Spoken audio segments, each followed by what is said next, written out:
Well, for more on the D.C. crime crackdown, let's bring in today's political panel. Vice President of Targeted Victory, Matt Gorman, and Democratic analyst, Ari Aramesh. Ari, let's start with you, because the political sort of fallout, reaction of this D.C. crackdown has been interesting. Not every Democrat has been against this. 100%. Those of us who live in D.C. or have lived in D.C. for a long time, we all know that the city has got its fair share of problems. Yes, crime is lower this year than last year, but it's way too high. Any major capital in the world, you go around to London, to Berlin, to Paris, to Budapest. Yes, big cities have big problems. That is correct. But Washington, D.C. also has the potential to fix a lot of these problems. I'm the kind of Democrat who, I don't like President Trump and a lot of his policies, but when he's right, I will come out and tell you that he's right. I've noticed a small change, at least the past few nights in Washington, D.C. Went out to dinner on Friday night around DuPont Circle. You could feel the difference. Wow, that's an important point. And, Matt, this past week I went out as a reporter and talked to some crime victims, many of whom were no fan of President Trump, but yet they welcomed this. And you've seen the mayor here, Bowser, trying to walk a fine line because the city is down 700 or 800 officers. She knows she needs the help. No, she has, and she's walked a fine line, certainly. I mean, look, when crime is way too high here, and I think what the problem with Democrats is they love to tell you, they try to academic statistics or charts, and they tell you what you're feeling, you're not really feeling. In Republicans, they act, and that's a key difference. Look, I used to live in Navy Yard, which is right a few blocks away from here, and it's where President Trump talked about it during the press conference announcing this. Pre-COVID, it was on the upswing. You could feel it. People are coming there. People are going out to dinner.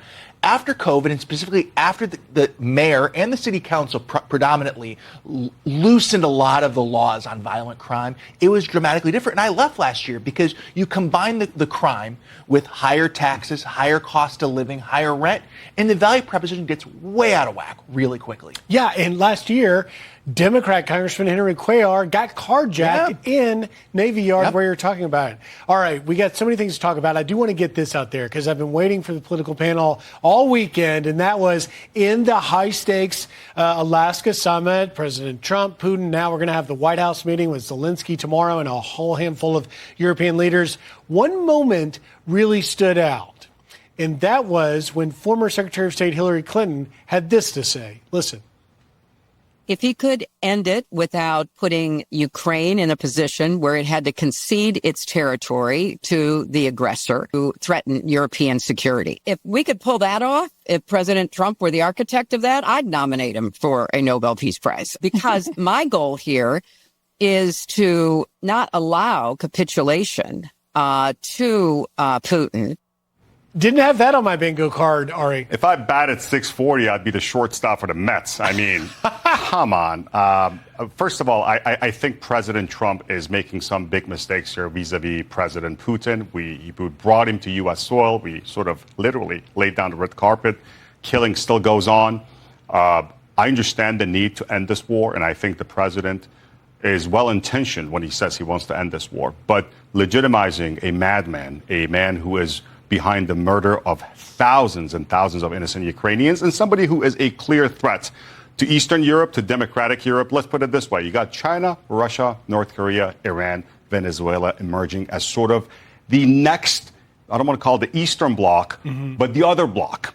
And this is their military political wing in Europe. And we've got them bogged down in Ukraine without having lost a single American life. And we're not giving them cash. We're giving them supplies. We're giving them American-made weapons. Europeans have upped the game.